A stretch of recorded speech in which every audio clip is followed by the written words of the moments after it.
Robert Veenstra wordt presenteren op 26 mei 2010 als nieuwe voorzitter van Sportclub Heerenveen. De oud-bestuursvoorzitter van Hegesqualle Stenden krijgt de drege taak om van Heerenveen weer een zoene club te maken. De selectie wordt uitinnen en er komt een reorganisatie onder het personeel. Het had succes, want Heerenveen komt weer te lonen in de zoene categorie van het voetbalboom de KNVB.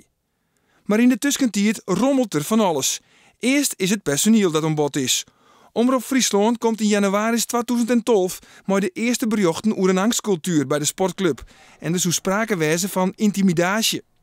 Meesken als Maarten de Jong en Gerald Sibon doggen haar een verhaal.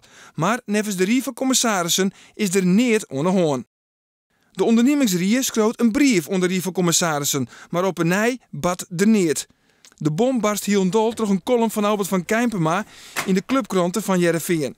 Daarin wordt erevoorzitter Riemer van der Velde het onpakt. De column is goedkat, troch de directie en de rie van commissarissen. Riemer van der Velde leidt zijn functie del. En even later zezen de supportersverenigings VNV en Nieuw-Noord het vertrouwen op. In de volsluine directie en in de rie van commissarissen. En die groep wordt grutter. Sponsors en de vrijwilligersorganisatie Actie Zoon 60 komen direct bij. Liek als de klachtencommissie van Heerenveen. Die zei dat 80% van het personeel geen vertrouwen meer had. De rie van commissarissen zei namens Wiener de Jong dat ze nog altijd 100% achter de directie stenen. Toch komt er een onafhankelijk onderzoek. Het stiftingsbestuur wil het uitvieren litten door Paul Nobelen. Later wordt het uitbreiden met Jos Vaassen en burgemeester Tjeerd van der Swan van Heerenveen.